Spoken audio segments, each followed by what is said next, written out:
प्रिय छात्रों, आज हम पढ़ने वाले हैं ट्रांजिशन एलिमेंट के बारे में। और ट्रांजिशन एलिमेंट हम पहले वाले वीडियो में आयोनाइजेशन पोटेंशियल के बारे में पढ़ चुके हैं।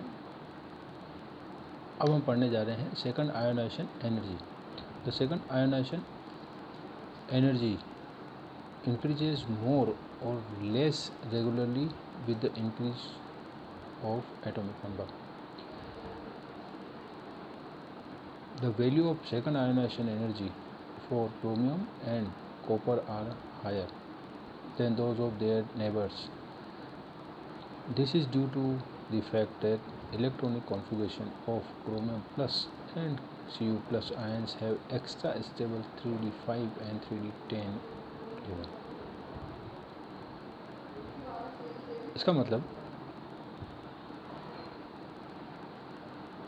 क्रोमियम और कॉपर की सेकंड आयोनाइजेशन एनर्जी जो है वह सामान्य से अधिक होती है। आयोनाइजेशन एनर्जी के बारे में पिछली बार हम पढ़ चुके हैं कि जब बाह्यतम पोल से किसी एक इलेक्ट्रॉन को निकाला जाता है तो उसके लिए आवश्यक ऊर्जा को हम आयोनाइजेशन पोटेंशियल कहते हैं।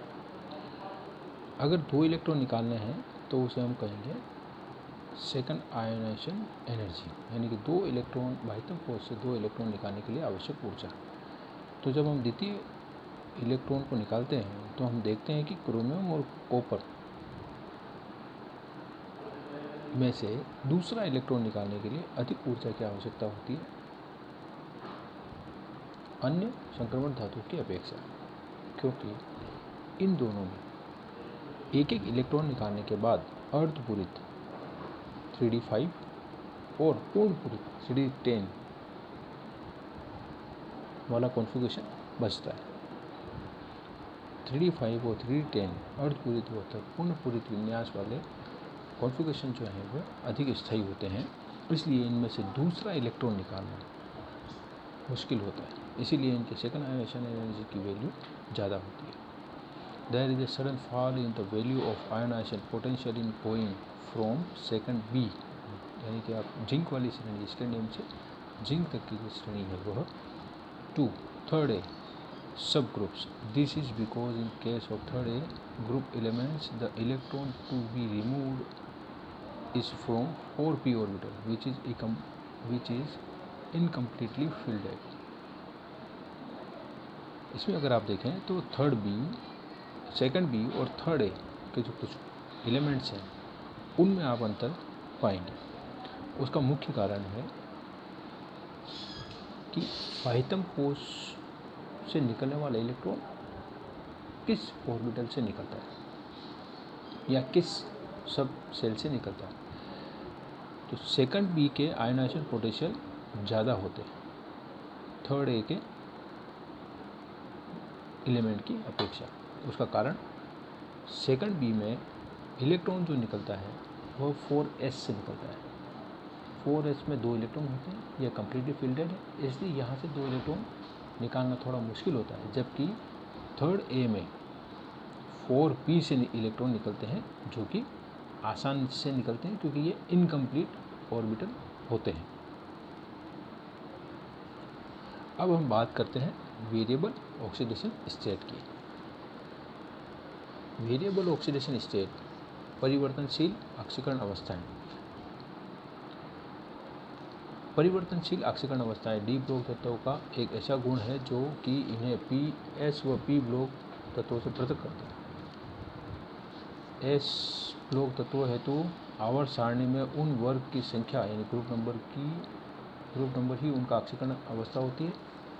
पी ब्लॉक तत्वों में ऑक्सीकरण अवस्था उनकी वर्ग संख्या अथवा वर्ग संख्या से दो कम ऑक्सीकरण अवस्था को निरूपित करता है, किंतु डी ब्लॉक तत्वों हेतु ऑक्सीकरण अवस्था यौगिक के साथ साथ परिवर्तित होती है और डी ब्लॉक तत्वों द्वारा दर्शाई जाने वाली ऑक्सीकरण अवस्थाएं हम देख सकते हैं। डी ब्लॉक तत्वों हेतु संयोजकता के स्थान पर ऑक्सीकरण अवस्था प्रयुक्त करना ज़्यादा ठीक है। डी ब्लॉक तत्वों हेतु ऑक्सीकरण अवस्था संयोजकता के स्थान पर ऑक्सीकरण अवस्था प्रयुक्त करना ज़्यादा ठीक है। संयोजकता हम सामान्यतः देखते हैं कार्बन, हाइड्रोजन, नाइट्रोजन इनके ऑक्सीडेशन स्टेट को दिखाना हो तो हम इनके लिए एक सामान्य वर्ड यूज़ करते हैं, संयोजकता, वैलेंसी। पर डी ब्लॉक तत्वों में इसको हम संयोजकता न कह करके इसको हम आक्सीकरण अवस्था कहेंगे, क्योंकि इनकी संयोजकता तथा आक्सीकरण अवस्थाओं में अंतर होते हैं। डी ब्लॉक तत्वों तथा परिवर्तनशील आक्सीकरण अवस्थाएं दर्शाने का कारण उनमें कई n-1 डी तथा ns इलेक्ट्रॉनों का होना है। ये अधिक आक्सीकरण अवस्थाएं परिवर्तनशील आक्सीकरण अवस्था दिखाते हैं क्योंकि इनमें n-1 डी तथा ns इलेक्ट्रॉनों का बहुत सारे अलग अलग होते हैं। n-1 डी तथा ns कक्षकों की ऊर्जाओं का लगभग समान होना है, और इसका दूसरा कारण n-1 डी तथा ns कक्षकों की ऊर्जाएं लगभग समान होती है, इसलिए दोनों से ही इलेक्ट्रॉन आसानी से निकाले जा सकते हैं। अर्थात 3D, 4D, 5D कक्षकों की ऊर्जाएं 4s, 5s और 6s कक्षकों की ऊर्जाओं के लगभग बराबर होने से n-1 डी इलेक्ट्रॉन भी ns की तरह आसानी से त्यागे जा सकते हैं। जितने अधिक ns इलेक्ट्रॉन ns व n-1 डी इलेक्ट्रॉन त्यागने योग्य रहते हैं, उतनी ही विभिन्न आक्सीकरण अवस्थाएं दर्शाता है। Chromium, copper, silver, gold, mercury, chromium, copper, silver, gold व मरकरी को छोड़कर अन्य सभी संक्रमण तत्वों की न्यूनतम आक्सीकरण अवस्था +2 होती है, जो ns कक्षकों के दोनों इलेक्ट्रॉनों के निष्कासन स्वरूप बनती है। प्रत्येक डी ब्लॉक तत्व आवर्त सारणी में अपने वर्ग की संख्या के बराबर भिन्न भिन्न आक्सीकरण अवस्थाएं प्रदर्शित करता है। 3D श्रेणी के संक्रमण तत्वों में सर्वाधिक भिन्न भिन्न आक्सीकरण अवस्थाएं मैग्नीज Mn पर द्वारा प्रदर्शित की जाती है, क्योंकि उसके पास सर्वाधिक संख्या में अयुग्मित इलेक्ट्रॉन उपस्थित होते हैं।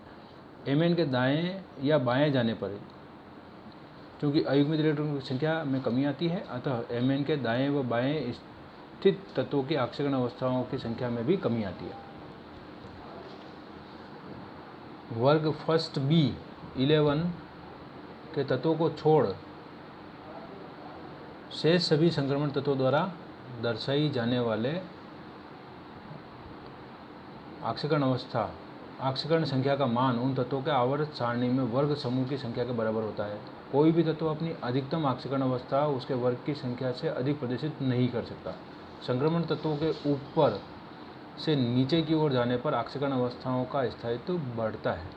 संक्रमण तत्वों के विभिन्न आक्सीकरण अवस्थाओं के स्थायित्व को उनमें उपस्थित स्थायी विन्यास D0, D5 और D10 के आधार पर समझाया जा सकता है। जैसे Ti+4, इसमें 3D0 है,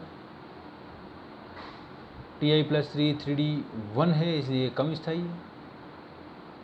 उसी तरह Mn+2 3D5 अर्धपूरित है, इसलिए यह स्थायी है। Mn+3 में 3D4 है, इसलिए कम स्थायी है। Mn+2 के पास D5 अर्धपूरित विन्यास है। इसी तरह Ag+ में 4D10 है, जबकि Ag+2 में 4D9 है, इसलिए Ag+ अधिक स्थायी है। संक्रमण तत्वों हेतु ये पाया गया कि अम्लीय माध्यम में निम्न आक्सीकरण अवस्थाएं स्थायी होती है, जबकि क्षारीय माध्यम में ये धातुएं उच्च आक्सीकरण अवस्थाएं प्रदर्शित करती हैं। सभी संक्रमण तत्व अपनी न्यून आक्सीकरण अवस्था में आयनिक बंध बनाना पसंद करते हैं तथा आक्सीकरण अवस्थाओं के मान बढ़ने पर इन तत्वों के यौगिकों का आयनिक स्वभाव घटता है, अर्थात संयोजक प्रवृत्ति बढ़ती है। आक्सीकरण बढ़ने के साथ आयनिक प्रवृत्ति घटने से इन तत्वों के ऑक्साइड व क्लोराइडों की अम्लीय प्रवृत्ति बढ़ती है। जैसे VCl2, TiCl2 आयनिक और क्षारीय प्रकृति के हैं, जबकि TiCl3 और VCl3 कम आयनिक और उभरधर्मी है, जबकि TiCl4 और VCl4 प्रबल लुईस अम्ल है।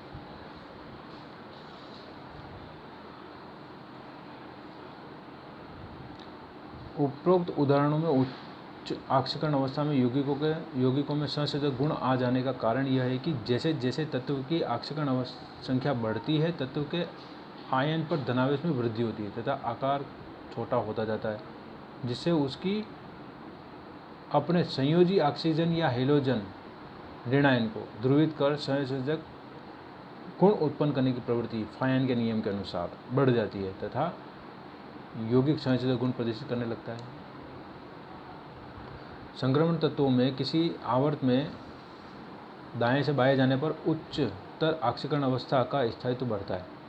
उदाहरण Scandium+C अत्यधिक स्थायी है, जबकि स्थायी है। Ti+4 ऑक्सीकरण अवस्था से अधिक स्थायी है। इसी प्रकार Vanadium+5, Chromium+6 तथा Mn+7 भी स्थायी है, ऑक्सीकारक है। पाई अम्ल लिगेंडो जैसे carbonyl, NO, N2, PR3, RNC, बाइपिरिडिल आदि के साथ संक्रमण धातु निम्न यहाँ तक कि शून्य या ऋणात्मक ऑक्सीकरण अवस्थाएं भी दर्शाते हैं, क्योंकि पाई अम्ल लिगेंड धातुओं के साथ सिग्मा बंध तथा पाई बंध दोनों बनाते हैं। पाई बंध पश्च बंधन के द्वारा बनता है।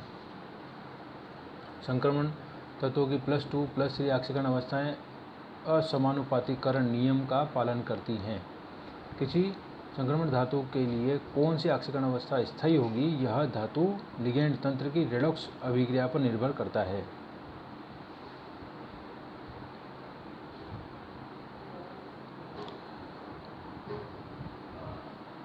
Minimum oxidation state, maximum oxidation state.